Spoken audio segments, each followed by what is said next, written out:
Uma boa noite a todos que estão presentes aqui, também ao pessoal de casa. Nós queremos começar o nosso culto nos preparando para este culto. Não sei como foi o seu dia, mas o convite do hino diz: vem, esta é a hora da adoração. Então, quem puder e quiser, fique em pé, canta com a gente. Hoje nós estamos aqui, nós reduzimos a 3 só hoje aqui, né? Mas o objetivo é que nós deixemos, né, que o Senhor nos motive para o louvor, para a gratidão, para a adoração. O que importa não é o público, o que importa é você, o seu coração reconhecendo Deus, né, na tua vida e o que Ele tem feito.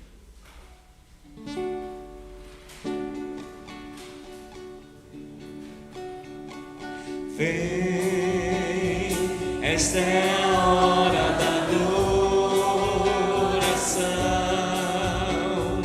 Vem, dar a Ele teu coração. Vem, assim como estás para adorar. Vem, assim como estás diante do Pai. Vem, toda língua confessará ao Senhor, todo joelho se dobrará, mas aquele que a ti escolher o tesouro maior terá. Toda língua confessará ao Senhor, todo joelho se dobrará, mas aquele que a ti escolher o tesouro maior terá. Vem.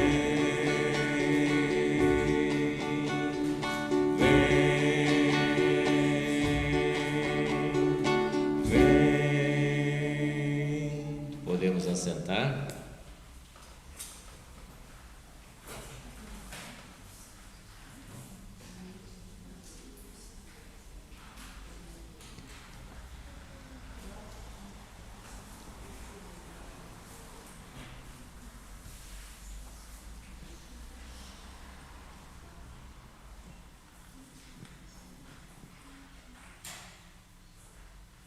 Aquele que escolher o Senhor, escolhe o maior tesouro, diz ali.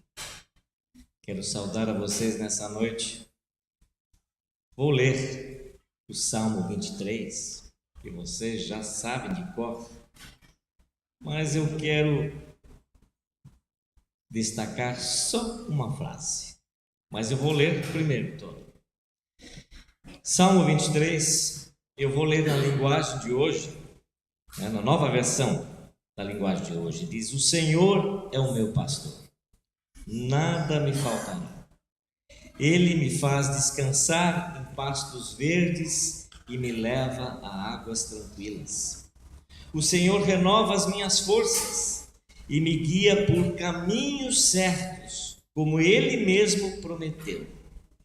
Ainda que eu ande por um vale escuro como a morte, não terei medo de nada, pois Tu, ó Senhor Deus, estás comigo. Tu me proteges e me diriges. Preparas um banquete para mim, onde os meus inimigos me podem ver. Tu me recebes como convidado de honra e enches o meu copo até derramar. Certamente a tua bondade e o teu amor ficarão comigo enquanto eu viver, e na tua casa, ó Senhor, morarei todos os dias da minha vida.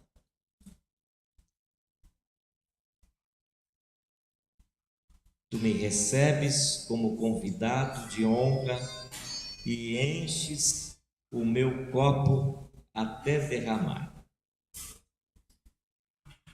Vocês vão me dizer quando esta taça vai estar cheia.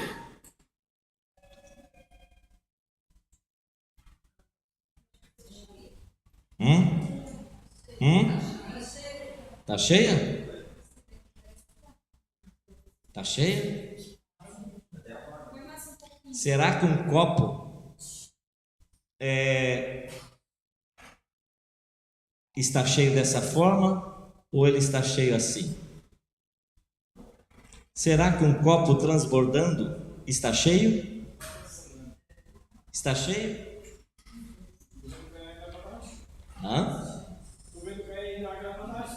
Isso, está caindo aqui. Não, está caindo, Conrado. E será que ele está cheio? De jeito nenhum.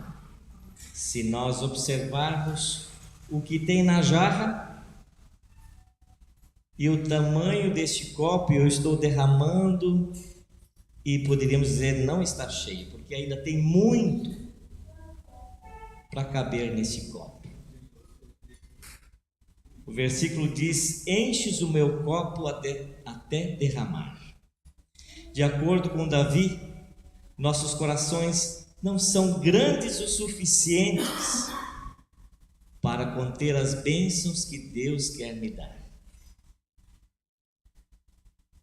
E eu lembro de um outro versículo, de João 10. E lá diz: o ladrão só vem para roubar, matar e destruir, mas eu vim para que as ovelhas, as minhas ovelhas, tenham vida e vida completa. Quantos de nós não estamos deixando que Deus encha o nosso copo com tudo o que Ele tem para nos dar? Ele tem muito. A vida com Jesus é uma surpresa todos os dias.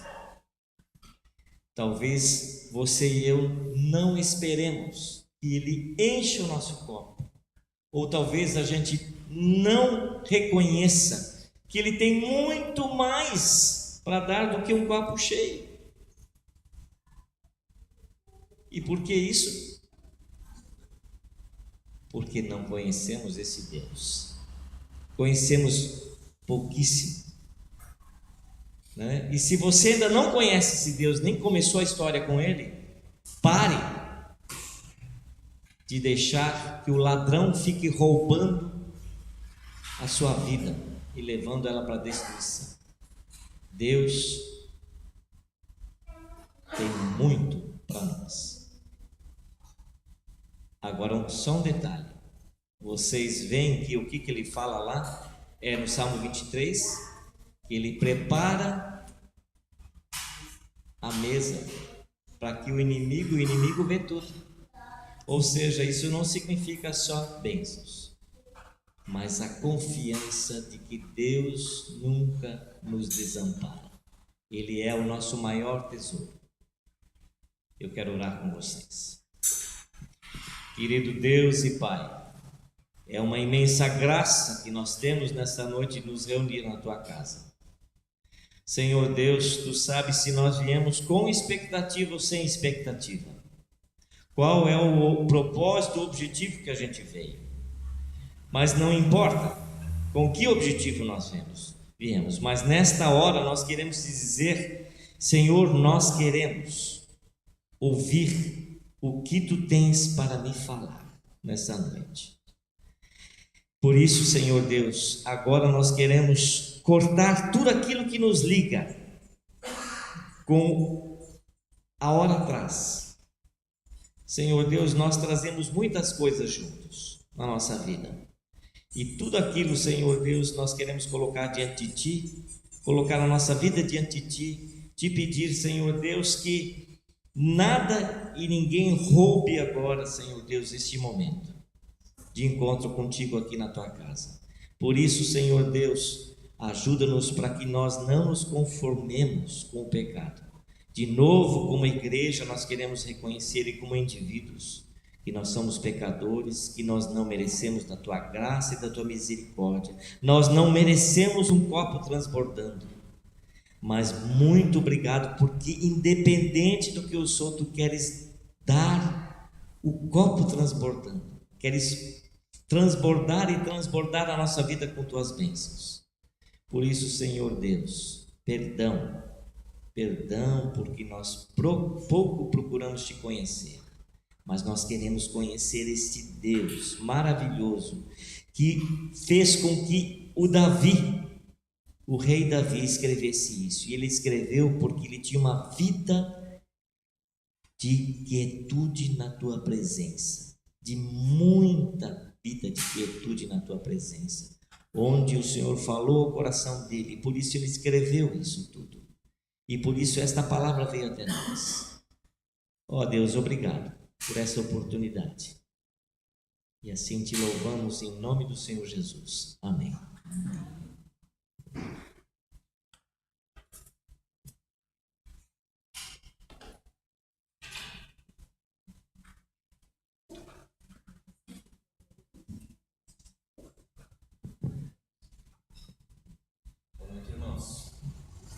Oi, boa noite. Tenho alguns avisos, enquanto o Renato está aí ajeitando aqui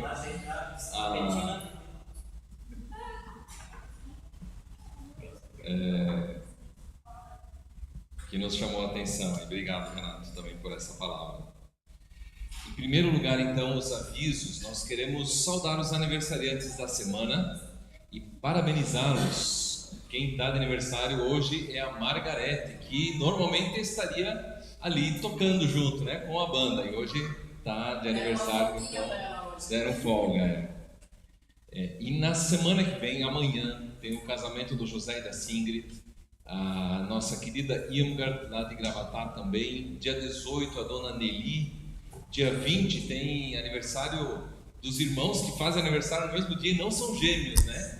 O Márcio e o Daniel.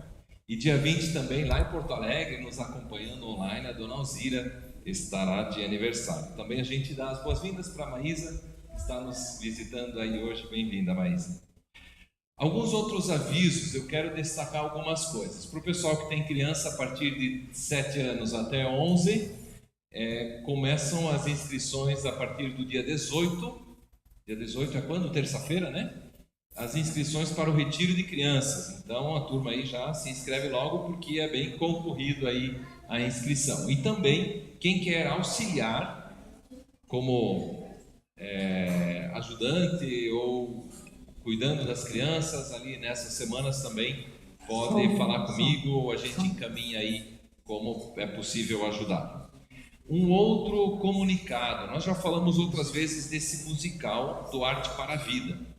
É a última apresentação que nós temos possibilidade de assistir. Vai acontecer mais uma outra, mas então essa não vai ser aberta para as comunidades. Mas no dia 22 de outubro, sábado que vem, lá em São José, nós vamos com o grupo de jovens. A turma está aí já no grupo aí se manifestando. Neste sábado nós vamos. Tem alguns pais que também vão, algumas outras pessoas da comunidade que não assistiram ainda e que vão. Então eu quero animá-los. Qualquer coisa, se tiver alguma dúvida, alguma pergunta, fala comigo. O pessoal que já assistiu, vale muito a pena. A partir das 7h30 lá em São José, vai até em torno um pouquinho antes das 9, 1h30 de espetáculo. E assim uma mensagem muito impactante. Do Evangelho comunicado de uma maneira diferente, com canto, com música, teatro, e que impacta a vida da gente também. Além disso, os avisos da semana, eu quero destacar terça-feira o encontro de oração das mulheres aqui, às 14h30, e a reunião do conselho também na terça-feira à noite. E os outros programas e encontros aí, como sempre. Além do que está exposto ali, também ainda queria destacar, nós temos a oferta para os estudantes de teologia. Quem quiser auxiliar, a Mágia lá no final ainda tem os bilhetinhos ali na caixinha, né, na latinha, quem quiser ajudar com alguma coisa. E também já podem trazer as ofertas aí quem já retirou. Nós vamos levar isso aí final do mês, início de novembro, para São Bento do Sul, lá na Faculdade de Teologia. Eu quero chamar a Miriam aqui para compartilhar conosco o momento de oração em favor da igreja perseguida. Boa noite. Confesso que esta manhã, quando eu printei as telas para mandar para o missionário, eu chorei de emoção quando eu vi que em uma semana nós praticamente dobramos o número de localidades que estão orando pelos cristãos perseguidos. Pode passar. Essa é a lista mundial de perseguição de 2022. Todos os anos a Portas Abertas divulga essa lista. E nos 20 últimos dias da campanha 1 milhão de orações de esperança, nós vamos estar orando por outros países, não só o Iraque e a Síria, que também se encontram no Oriente Médio. E o pedido de hoje é o seguinte: ore por Tahir, um jovem cristão em um país da Península Arábica. Ele se sente isolado, pois ainda não pôde se encontrar com cristãos no próprio país. Ore para que, de alguma forma, ele se conecte com cristãos locais ou com outros que tenham passado por experiências semelhantes às dele. Clame a Deus para que esse jovem permaneça forte na fé e encontre a pessoa certa para instruí-lo. Quando eu li isso hoje de manhã e eu orei a respeito, eu fiquei pensando, eu não consigo nem imaginar estar nesse lugar sem ter alguém que estivesse me instruindo, sem que eu tivesse acesso a uma Bíblia, sem que me dissesse como é que a gente ora, sem ouvir a palavra de Deus, sem conhecer outros cristãos, né? Deve ser uma experiência única e só quem passou por isso para saber como realmente é. E é por isso que, por mais que nós tenhamos aumentado bastante o número de localidades, convoco a todos para compartilharmos essa campanha, para termos ainda mais pessoas orando por esses cristãos e fazê-los saber que não estão sós. Por mais isolados que estejam, nós estamos aqui orando por eles e Deus está com eles, onde quer que esteja. Obrigada. Vamos orar, assim como estamos. Feche teus olhos, vamos falar com o nosso Deus. Querido Deus, é impactante como a Tua Palavra age e alcança pessoas nos lugares mais distantes e mais improváveis. Chamaste este jovem, Tahir. Pedimos, Senhor, que Tu, com o Teu Espírito Santo, também o sustentes, o carregues na sua caminhada de fé. Ó Senhor, para nós é tão fácil estarmos aqui e nem valorizamos tanto, muitas vezes, a comunhão, não valorizamos Tua Palavra.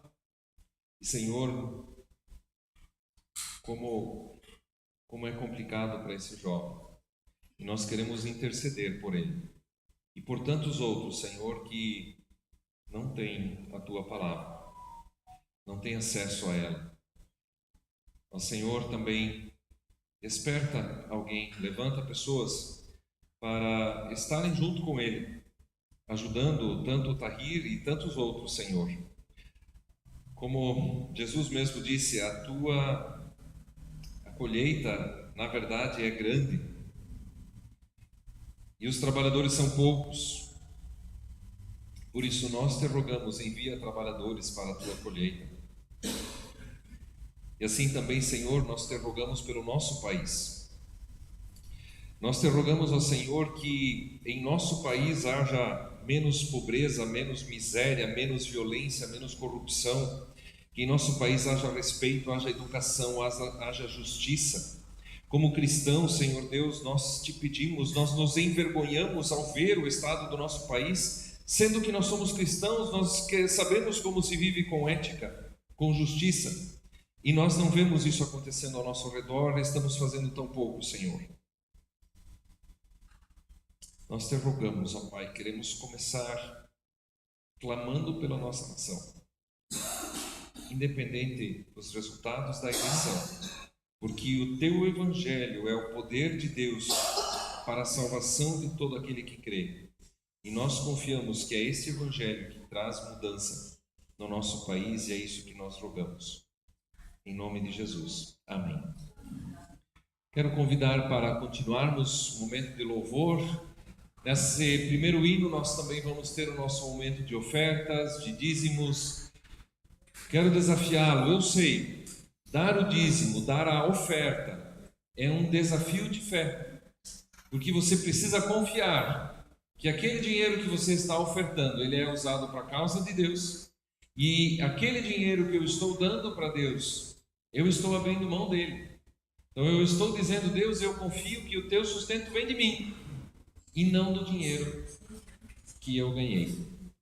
Quero desafiá-los a esses passos de fé também, por meio da oferta, e fazer isso um hábito da oferta e do dízimo. Vamos louvar.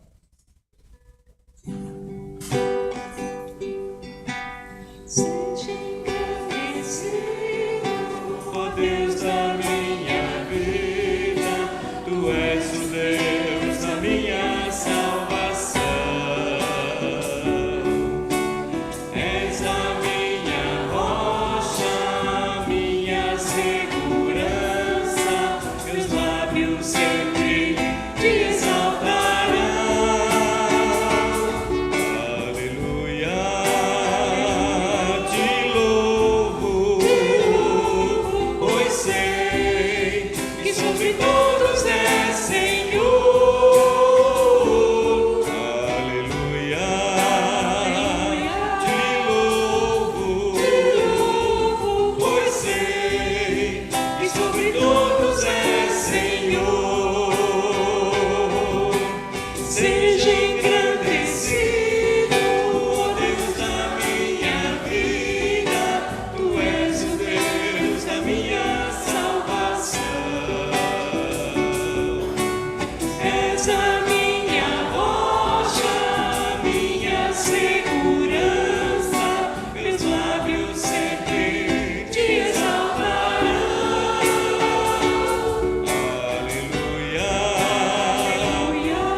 Quem você é não tem nada a ver com as roupas que você usa ou o carro que você dirige. O céu não reconhece como a pessoa que tem um terno bonito, ou a mulher com uma bela bolsa de grife, ou uma bela casa, ou a criança com uma bicicleta nova. O céu reconhece ou conhece o seu coração.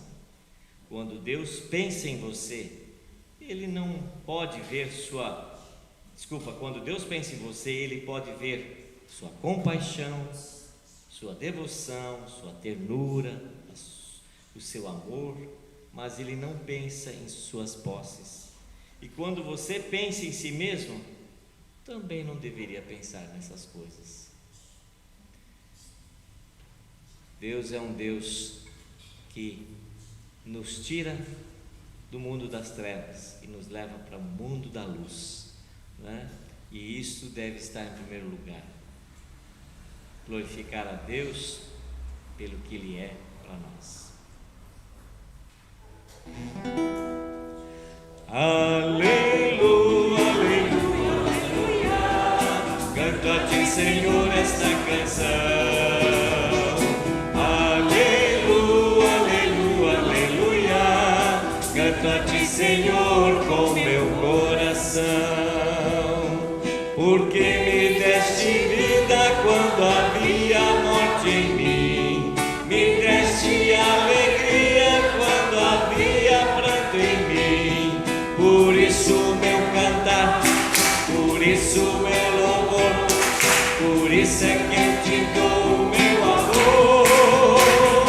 Aleluia, aleluia, aleluia. Canto a Ti, Senhor, essa canção. Aleluia, aleluia, aleluia. Canto a Ti, Senhor, com meu coração. Porque Teu Santo Espírito está sendo derramado e todo o Teu povo está sendo renovado. Por isso meu cantar, por isso meu louvor, por isso é que eu te dou meu amor. Aleluia, aleluia, aleluia. Canto a Ti, Senhor, essa canção.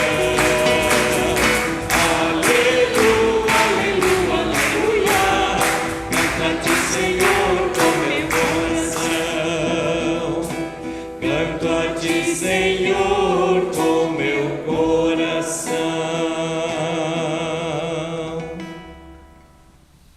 Bem, se Deus não considera a marca da minha blusa, né? Se Deus não se importa com o meu carro, né? Se ele é de boa marca ou tal, o último tipo importado, o que Deus considera? Cristo, Ele não abandona os estúpidos confessos. Bem ao contrário, Ele os recruta. Ao contrário do que você pode ter ouvido, Jesus não limita seu recrutamento ao tenaz. Os que sofreram, os que estão mal, ocupam um lugar de honra em sua lista. Ele ficou conhecido por subir em bancos, entrar em bares e em bordéis para dizer para eles: não é muito tarde para você recomeçar. Quem é o alvo do nosso amor, da demonstração do que Jesus fez na minha vida? É aquele que está de acordo com aquilo que eu acho que deveria ser o normal da sociedade, ou é aquele que é o rejeitado, aquele que está à margem? Quantas vezes nós olhamos feio para quem não se enquadra dentro do mundo da nossa sociedade? Jesus foi buscar aqueles. Olhe bem para o Evangelho. E se ele viesse hoje, eu sempre diria, a igreja ia se colocar contra ele, porque a igreja acharia que ele viria para nós. Ele veio buscar o perdido e não aquele que se acha, não é verdade?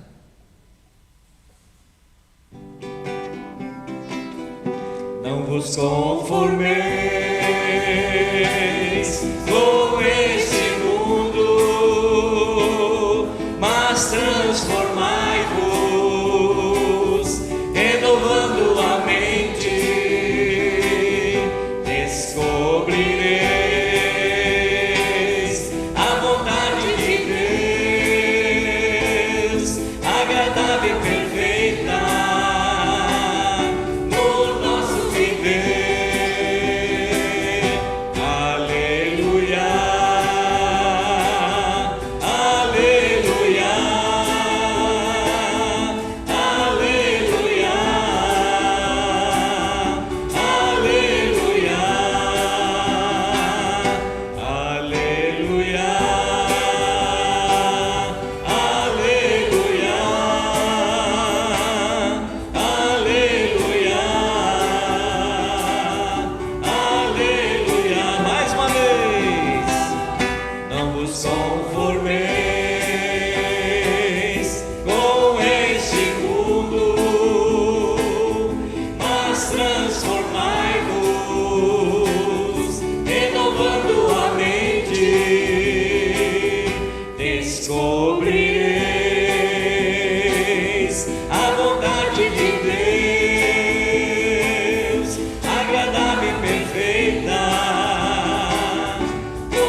obrigado. Nós podemos nos assentar, pastor.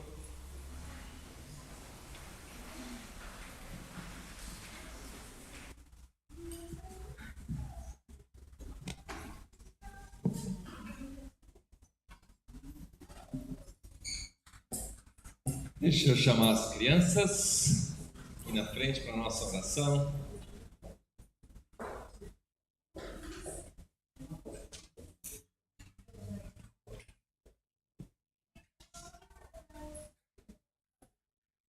Aqui, ó.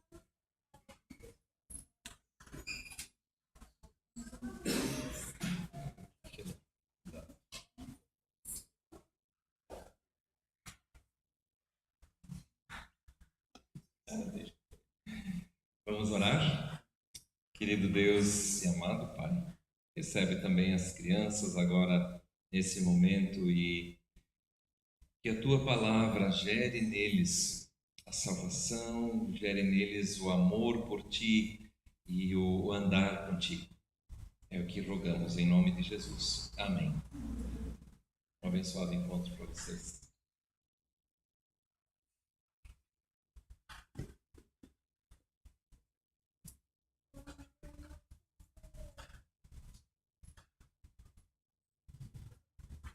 Que a graça do nosso Deus esteja com cada um de vocês. Eu quero convidá-los para abrirem as suas Bíblias. Pode ser no celular, Bíblia de papel. Quem não tem como acompanhar, pode acompanhar aqui na projeção também. Quem está em casa também, pega lá a tua Bíblia rapidinho. Apocalipse capítulo 2, versos 12 até 17. A carta à igreja de Pérgamo. Já ouviu um nome parecido assim? Pergaminho, né? Provavelmente nessa cidade que foi usado pela primeira vez o pergaminho, né? De lá vem o nome. A cidade de Pérgamo. Apocalipse 2, verso 12 e seguintes. Eu passo a ler. Ao anjo da igreja em Pérgamo, escreve: estas são as palavras daquele que tem a espada afiada de 2 gumes. Verso 13: sei onde você vive. Onde está o trono de Satanás? Contudo, você permanece fiel ao meu nome e não renunciou à sua fé em mim, nem mesmo quando Antipas, minha fiel testemunha, foi morto nessa cidade onde Satanás habita. No entanto, tenho contra você algumas coisas. Você tem aí pessoas que se apegam aos ensinos de Balaão, que ensinou Balaque a armar ciladas contra os israelitas, induzindo-os a comer alimentos sacrificados a ídolos e a praticar imoralidade sexual. De igual modo, você tem também os que se apegam aos ensinos dos nicolaítas. Portanto, arrependa-se. Arrependa-se. Senão, virei em breve até você e lutarei contra eles com a espada da minha boca. Aquele que tem ouvidos, ouça o que o Espírito diz às igrejas. Ao vencedor darei do maná escondido, também lhe darei uma pedra branca, com um novo nome nela inscrito, conhecido apenas por aquele que o recebe. Até aqui essa leitura. O apóstolo João, exilado na ilha de Patmos, uma ilha prisão, recebe do Senhor uma visão e em espírito ele é levado até o céu É uma revelação, esse é o significado do nome Apocalipse, né? Não é nada de assustador. A gente se assusta às vezes ouvindo Apocalipse, mas não, Apocalipse é revelação, é tirar a nuvem da frente dos olhos. E essa nuvem também precisa ser tirada da frente da igreja.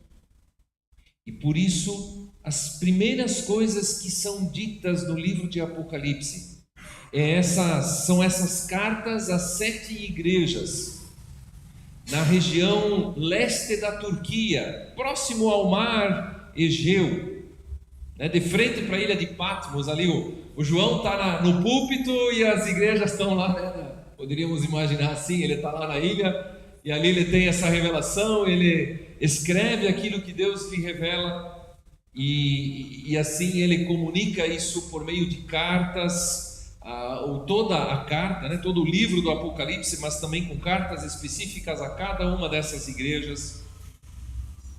E são palavras de Jesus.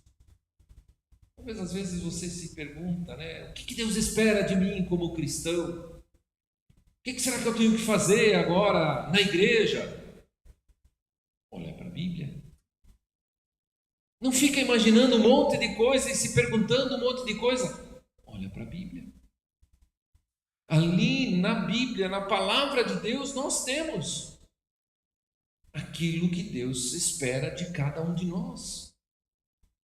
E aquilo que Deus nos chama a viver para que estejamos com Ele, no caminho dEle, para chegarmos na eternidade. O caminho que Deus tem preparado para os seus filhos, para os seus seguidores, para nós cristãos, para a sua igreja. E aí, ele escreve também para aquela igreja nessa cidade de Pérgamo. Olha que situação dura que aqueles irmãos vivem. Numa cidade onde tem o trono de Satanás. A verdade, essa carta aqui descreve algumas imagens, né, e algumas situações que às vezes nos são desconhecidas no nosso dia a dia. Trono de Satanás, o que é isso? Aí fala do Balaão e do Balaque. Quem são esses? São personagens lá do Antigo Testamento que fizeram algo parecido com o que estava acontecendo lá na cidade de Pérgamo, que era induzir os cristãos a se acomodarem com outros ensinamentos, outras doutrinas, outros cultos, e achar que está tudo certo. É o sincretismo religioso.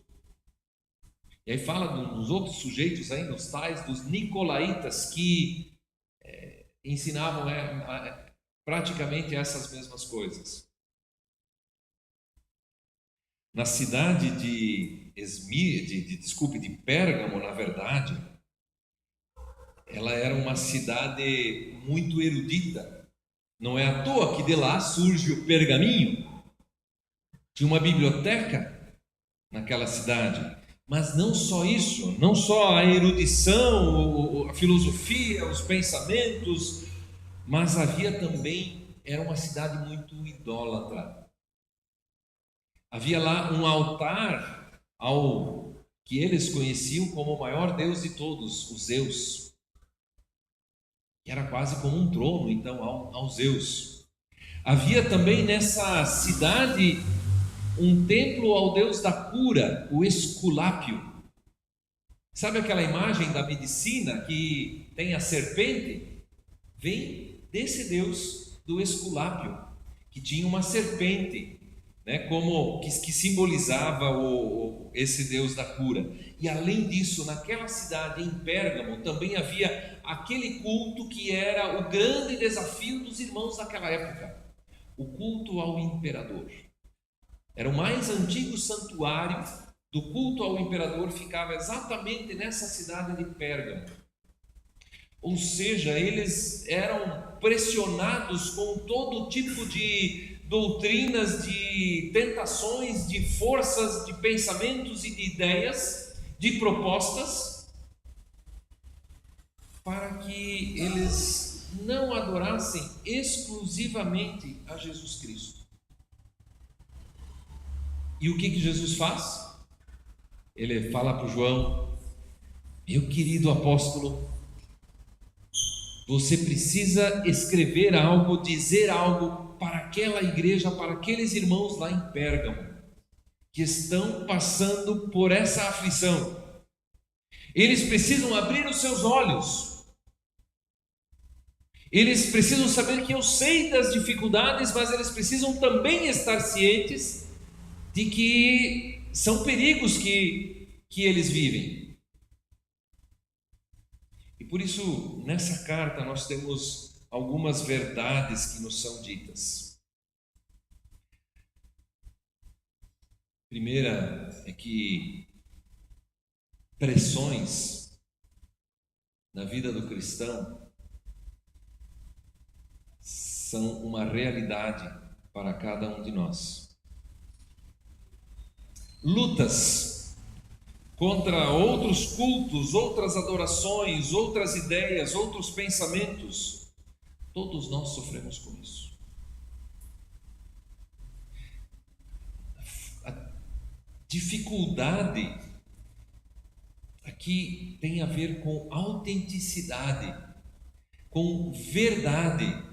Ser uma igreja autêntica, ser uma igreja verdadeira, ser uma igreja transparente, sem mentiras, sem falsidades.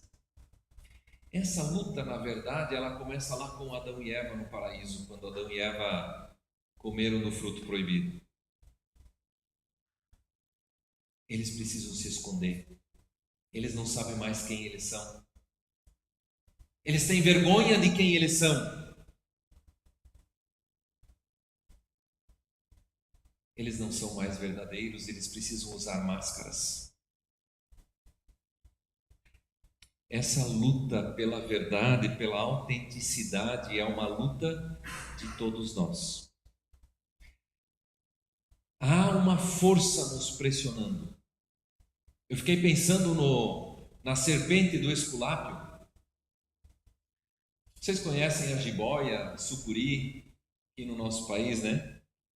São as serpentes constritoras. A jiboia, ela se enrola ao redor da sua presa, ou a sucuri, ela se enrola ao redor das suas presas, e elas vão apertando os músculos do seu corpo cada vez mais, a ponto de que os ossos da presa fiquem completamente esmigalhados. E aí elas vão sugando o animal, a presa que elas estão atacando.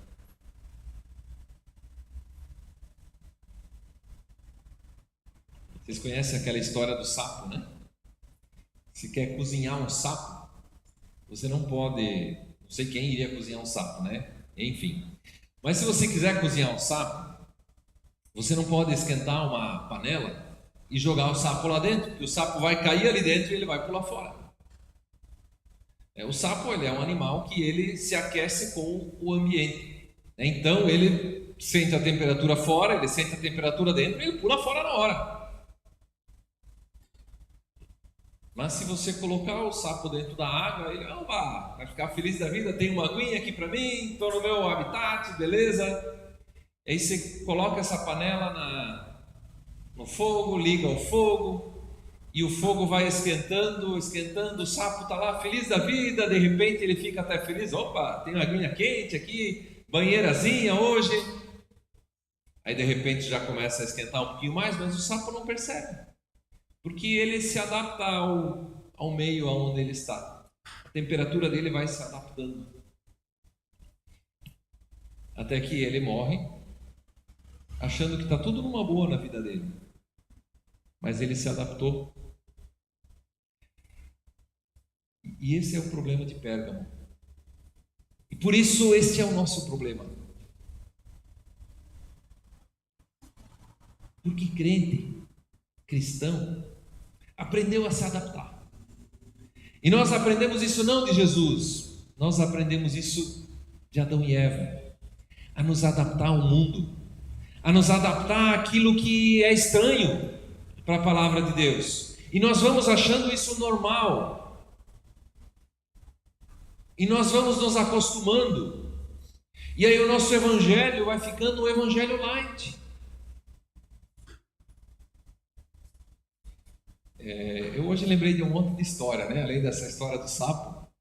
Eu lembrei da história daquele homem de muitas posses, muito importante, muito poderoso, tinha lá um funcionário. E aquele homem, ele não era cristão. Mas chegando no fim da vida dele, já com uma certa idade, ele pensou, eu acho que está na hora de eu pensar em Deus. Tem o meu funcionário, ele é cristão, eu vou pedir para ele ler a Bíblia para mim. E aí aquele homem pediu para que o funcionário dele, o empregado dele, começasse a ler a Bíblia. E ele começou do início. Ele foi lendo. Disse, João, disse ele para o funcionário, por hoje chega, tá bom? Essa parte lá que tu leu, que falava aquele negócio ali assim, eu achei meio estranho, isso não me fez muito bem. Risca essa parte. Aí ele riscou. Amanhã tu vem de novo. Aí o João estava lá, foi lendo, risca essa parte ali também, João. Ele riscou, foi lendo mais um pouco, essa aí também não. Foi. E assim foram alguns anos. E o João todo dia lia a Bíblia para aquele senhor. Até que um dia, aquele homem já, pelas últimas, ele pede para o João, eu acho que está chegando a minha hora. Lê a Bíblia daquele teu Deus para mim. Aí o João começou, foi folheando. Não vai começar, João? Calma, já estou chegando lá. E ele foi folheando, e demorava, e não conseguia ler mais nada. Até que chegou no final, e ele não tinha mais nada para ler. E aquele homem mandou riscar tudo. Mandou riscar toda a Bíblia. E aí chegou no final da vida, não tinha mais nada para ler da palavra de Deus. E só lhe restava ainda a morte, porque a vida ele tinha riscado. A oportunidade de salvação, a oportunidade de vida, ele tinha riscado da vida dele. Há uma força nos pressionando. Jesus diz para a sua igreja, eu sei onde você vive. Está lá o trono de Satanás. Sejam aqueles templos ali, mas a grande questão não é o templo, mas o grande problema é uma mentalidade, uma cosmovisão, um pensamento que nos diz que nós podemos viver sem Deus. Eu fico espantado comigo mesmo, como que nós conseguimos viver sem nos importar com Deus no nosso dia a dia. O trono de Satanás não é algo geográfico, mas se refere ao quando nós, com as nossas atitudes, com os nossos pensamentos, nós prestamos honra a Satanás e não a Deus, com aquilo que eu faço no meu dia a dia. Se com isso eu estou prestando honra, não ao Senhor, não adorando ao Senhor Deus, mas a algum outro ídolo. Nós temos algumas forças que nos pressionam hoje em dia. Vocês já ouviram falar disso muitas vezes, o secularismo, que tenta colocar a religião como algo, uma gavetinha da nossa vida. E naquilo que nós fazemos no domingo depois das 7 horas, né? Ou durante a semana, quando a gente lê a Bíblia lá, essa é a parte da religião, essa é a parte de Deus. O secularismo, ele separa Deus das outras coisas da minha vida, e Deus se torna vem de uma visão utilitarista de Deus. Deus se torna algo útil para mim. Eu gosto de Deus à medida que Ele serve aos meus propósitos pessoais. Nós temos também o consumismo. E o consumismo e o materialismo, eles se misturam. Que nós procuramos consumir bens, serviços, e com isso saciar o vazio da nossa alma. Quem olhou o meu Instagram hoje, aquela saudade que a gente tem de algo muito maior. A saudade de Deus, a saudade do vazio da alma. A gente tenta preencher isso com bens, com atividades. O lazer hoje em dia pode muito facilmente se tornar um ídolo. A gente tenta preencher isso com redes sociais ou com eletrônicos e por aí afora.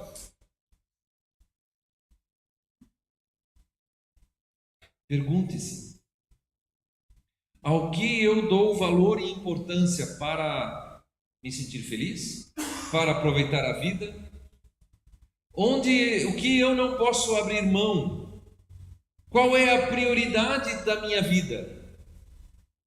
Gente, nós precisamos ouvir que nós estamos dando prioridade para muita outra coisa a não ser Deus. Olha para a tua agenda. Olha para quanto tempo você faz as tuas coisas e quanto tempo você tira para Deus.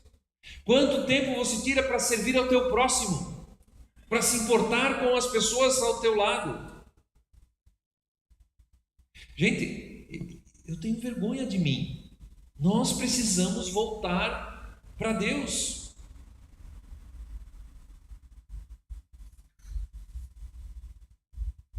Nós precisamos nos converter de novo. Como aquele jovem, o Tahir ali que a gente orou antes.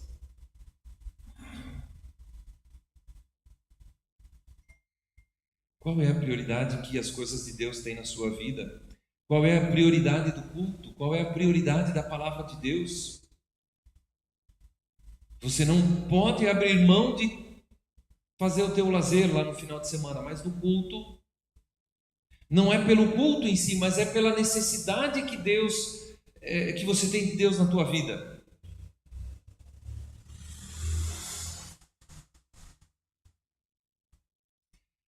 Uma outra verdade que esse texto nos fala é que há uma proposta de vida autêntica. Nós não precisamos desesperar, porque quando Jesus fala para a sua igreja, ele diz: eu sei, não te desespera, mas fica de olho aberto, vigia. Eu sei das dificuldades.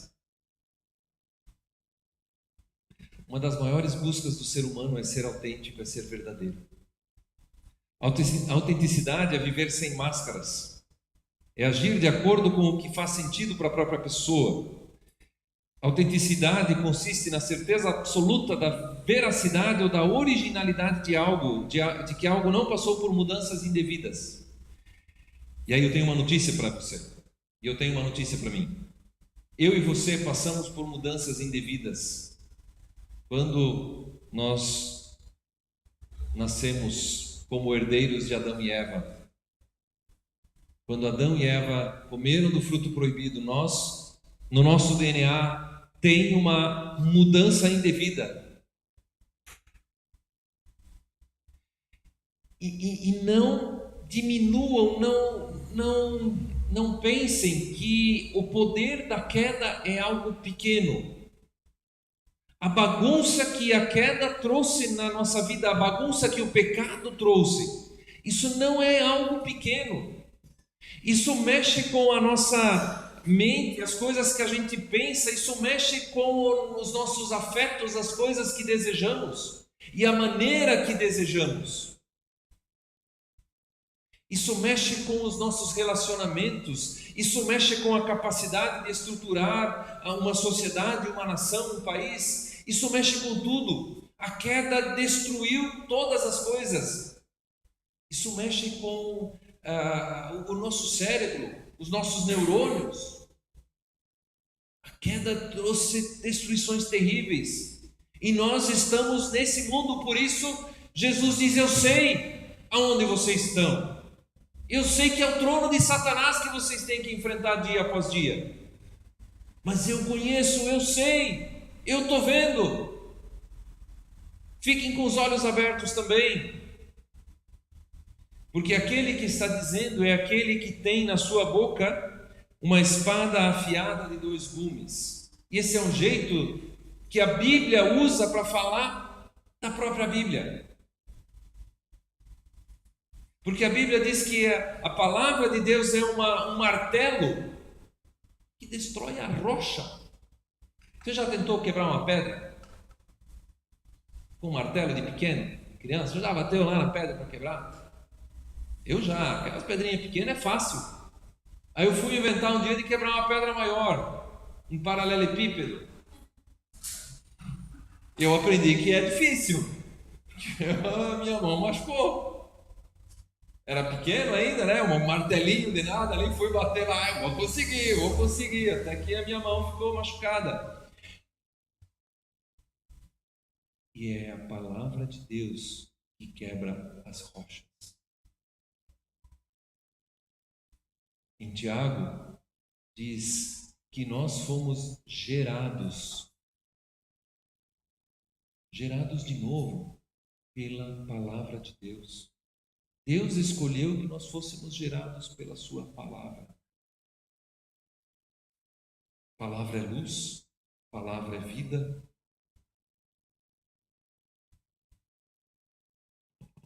Palavra separa o inseparável, juntas e medulas, né? Não dá para separar uma coisa da outra. Separa o certo do errado. Certo é certo, errado é errado, não tem meio termo, não tem sincretismo. Não negocie nem 1 milímetro sequer naquilo que está escrito na palavra. Não negocie. Mas eu não entendo. Não risca. O problema não está na palavra. O problema está com você. Ora, pede sabedoria, diz Tiago, pede sabedoria, Deus vai te mostrar. E se não mostrar, é aquele mistério que mostra que Deus é Deus. Não negocia nem 1 milímetro do que está escrito na palavra. Não fica tentando achar subterfúgios ou desculpas para o teu pecado. Assume.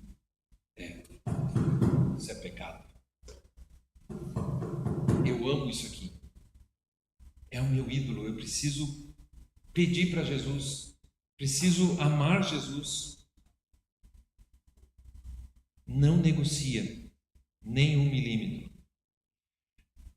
Mas a boa notícia é que há um caminho para uma vida autêntica. Há um caminho para ter essa vida autêntica. E é um caminho simples. Não é difícil. Tem uma palavrinha ali. Arrependa-se.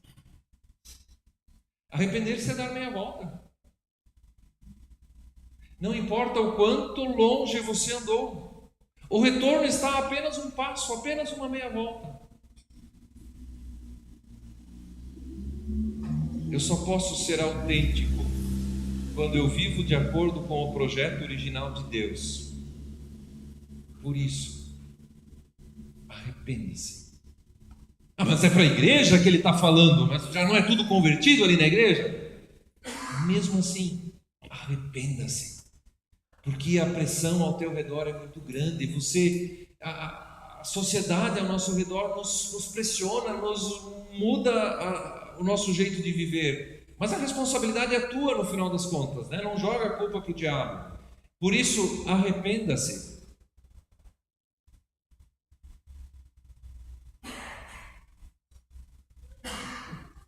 E por fim,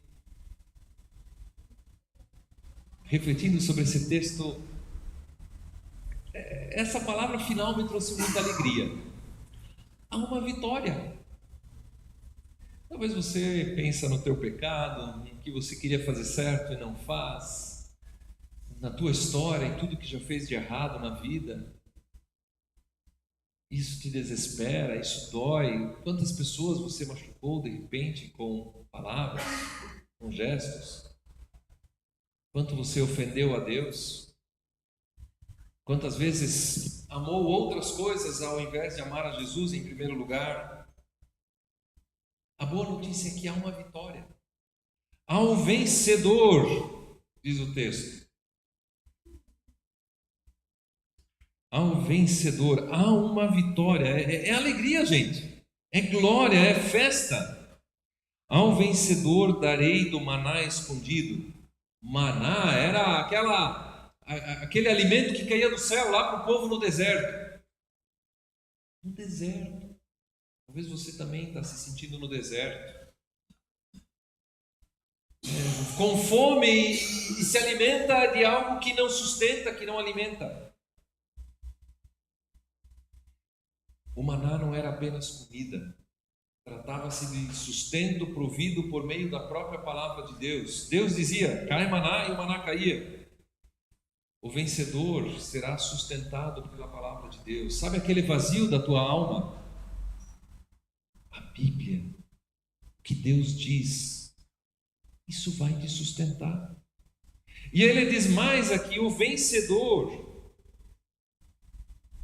também lhe darei uma pedra branca com um novo nome nela inscrito, conhecido apenas por aquele que o recebe. A pedra branca, isso era lá da cultura da época, era, sabe o convite de casamento, que você tem que apresentar o convite para poder entrar?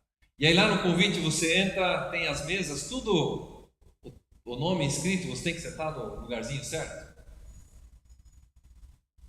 Assim era naquela época.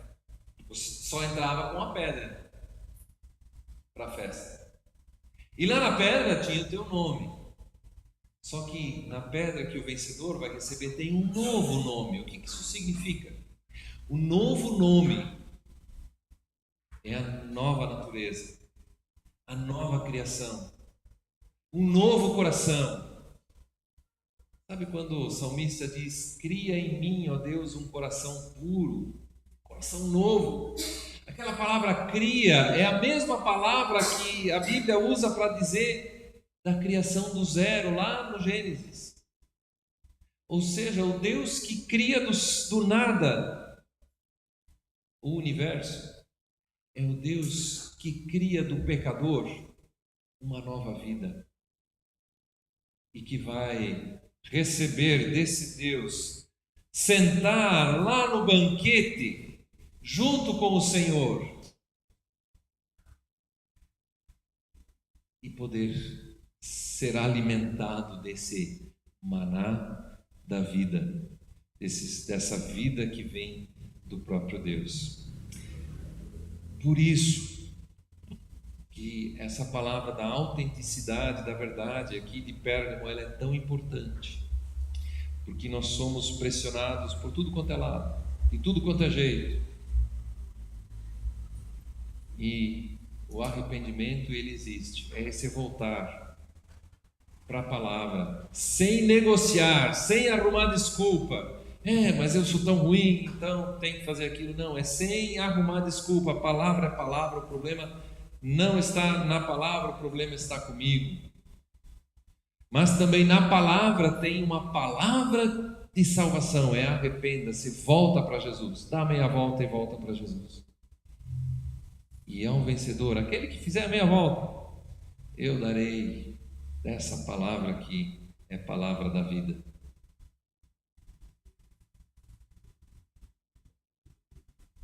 Quero orar com você também. Senhor, essa palavra tua para nós também é palavra de vida para nós. Palavra que nos chama ao arrependimento, nos chama para voltar para Ti. Palavra que nos chama a rever nossos hábitos, que nos chama para não vivermos um evangelho light, gospel, que nos chama para não apagarmos a palavra da vida, porque senão não sobra vida para nós. Palavra que nos chama a voltarmos para Ti, porque Tu mesmo és o nosso maná, o nosso alimento que vem de Deus, a palavra que vem de Deus, a palavra que se tornou viva. Enche-nos do Teu Espírito Santo, Senhor, aviva a Tua igreja, dá-nos verdade na nossa vida, dá-nos autenticidade, que cada vez mais as nossas máscaras possam ser tiradas. Ó Senhor, Tu estás agindo para que não só as máscaras do Covid saiam da frente do nosso rosto. Essas nos protegeram, mas as máscaras da nossa vida, para que não precisamos mais viver de mentiras, para que não precisemos mais apagar a Tua palavra e fazer de conta que a nossa mentira é verdade. Não, porque a Tua palavra continua sendo verdade. Muitas vezes isso é difícil, isso dói, isso pesa, Senhor, sabermos que não temos condições e não temos mesmo sozinhos de viver a autenticidade. Isso vem de Ti, porque só Tu, Senhor, só Jesus foi autêntico e verdadeiro, e Ele é o caminho, a vida e a verdade.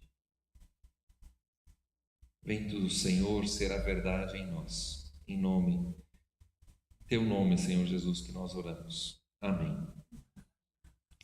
Quero convidar ainda para cantarmos um hino final. A banda vai nos dirigir nesse momento.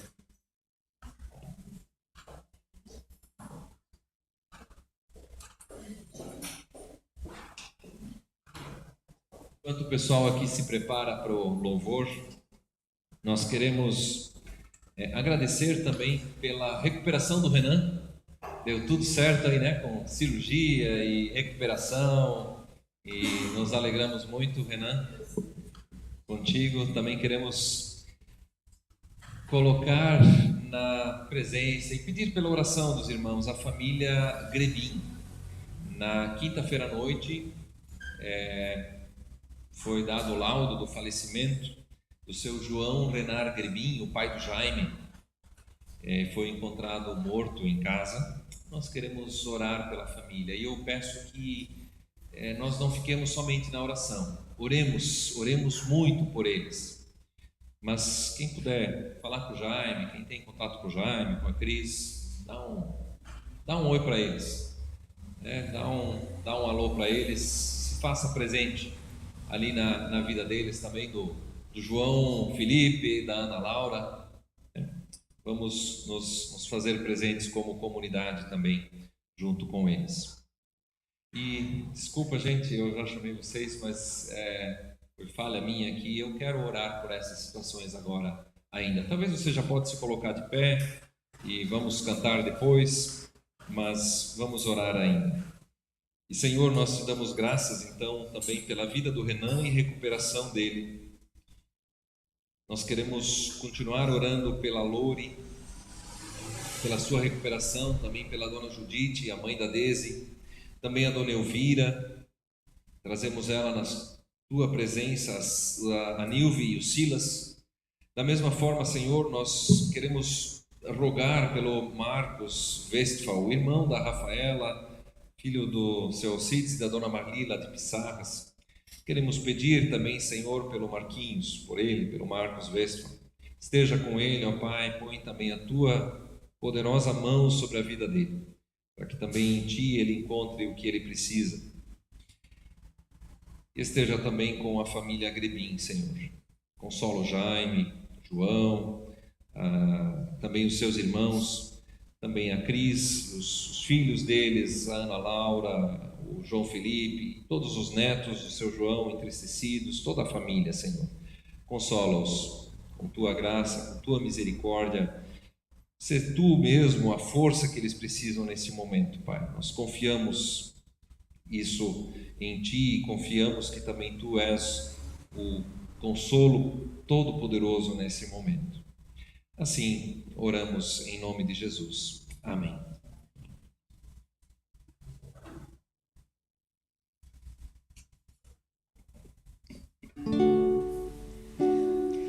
Leva-nos em paz agora, bendito Jesus, e permite que andemos em Tua luz. Dá-nos sempre a Tua paz, dá-nos sempre o Teu amor. Fica em nossa companhia, ó bom Senhor. Dá-nos sempre a Tua paz.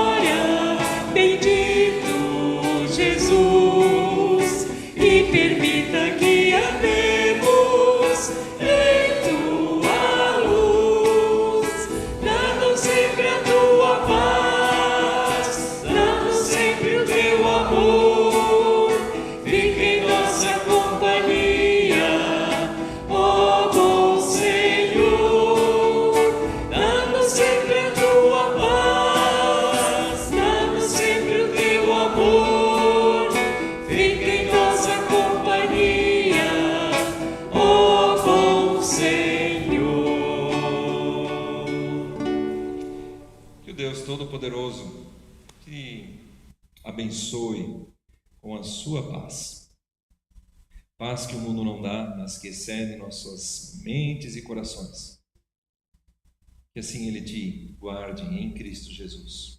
Amém. Amém. Uma boa noite, seja uma bênção no seu dia a dia.